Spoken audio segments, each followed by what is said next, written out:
La mondialisation a favorisé la baisse des prix, augmentant ainsi le pouvoir d'achat de la classe moyenne en Occident, qui constitue la majorité de la population. L'idée principale de l'Agenda 2030 est le sauvetage du climat de la planète en diminuant l'activité humaine. Pour ce faire, l'élite non élue qui tire les ficelles a souhaité revisiter le communisme en y greffant une conscience technocratique verte. Comment faire accepter en douce cette idéologie qui a déjà tué des millions d'innocentes victimes et appauvri la population? La peur était le meilleur moyen et des techniques de manipulation psychologique de masse. La mission fut donnée à Anthony Fauci, un épidémiologiste spécialisé dans la création de virus artificiels. La Chine lui offrit son aide et l'on connaît la suite. En 2020, l'humanité est mise sur pause. Les confinements se sont généralisés, l'industrie a drastiquement diminué ses activités, le transport aérien a remisé ses aéronefs, la population a travaillé de la maison. Les émissions de gaz à effet de serre ont atteint les niveaux équivalents à ceux des années 90. Un phénomène inattendu pris par surprise tous les experts du climat. La température de 2020 s'est accrue davantage car l'émission de microparticules dans l'atmosphère a aussi chuté, permettant aux rayons solaires d'atteindre la surface de la Terre plus facilement. Bill Gates eut la lumineuse idée de pallier à cet heureux problème avec l'une de ses expériences tordues. Pas besoin, la nature l'a fait elle-même récemment, mais quand tu souffres du complexe de Dieu.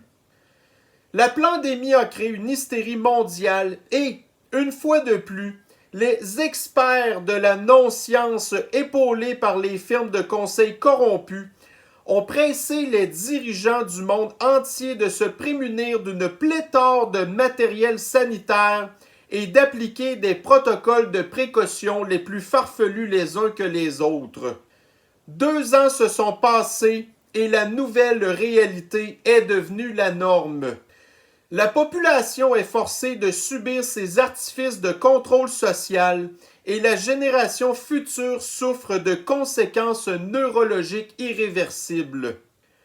Tout ce matériel qui traîne dans les poches de certains, les sacoches d'autres, les véhicules, sont de véritables vases de pétri. Tous ces masques sont jetés dans la poubelle, par terre, sur la plage, dans les océans, des quantités incalculables de masques. Des masques produits en Chine, transportés à grands frais avec des moyens de transport démesurés. Mais le cataclysme écologique ne s'arrête pas là. Pour détecter le virus, d'autres moyens non recyclables ont dû être employés. Des tests plastiques à usage unique qui se comptent encore par millions. N'était-ce pas pourtant Justin Trudeau qui voulait bannir tous les plastiques à usage unique? Cela doit faire partie de ces innombrables contradictions. Autre sujet, les vaccins. Des milliers d'employés qui ont travaillé d'arrache-pied pour développer et produire des milliards de doses avec des résultats plus que mitigés. Des milliards de dollars gaspillés. De l'argent public affecté de la façon la plus irresponsable qui soit. D'autres milliards pour la création d'applications de contrôle social qui valident votre statut vaccinal.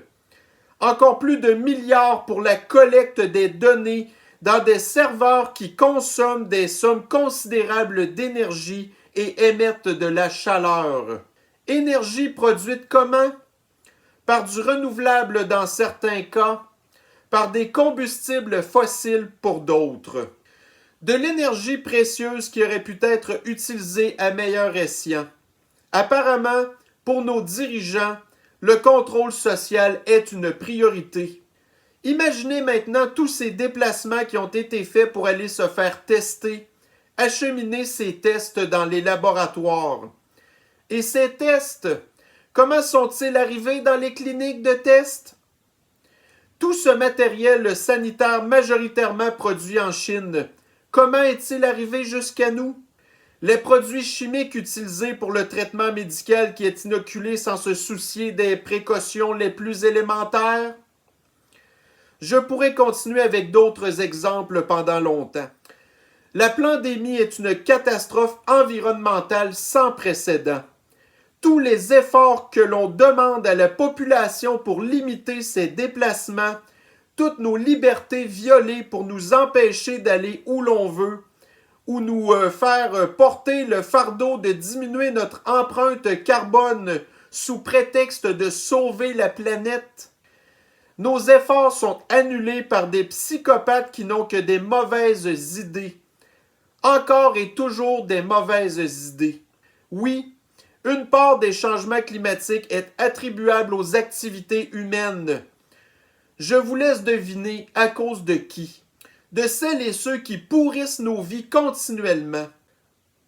Quelqu'un devra un jour faire le bilan environnemental de tous ces déchets que nous avons faits.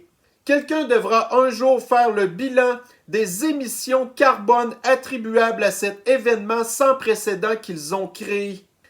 Quelqu'un devra faire un jour le bilan financier des sommes astronomiques qui ont été englouties dans ce projet machiavélique.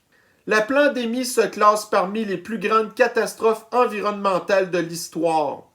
Elle se classe aussi au premier rang des plus grandes fraudes imaginées par le 0,1% de l'élite qui manipule nos vies.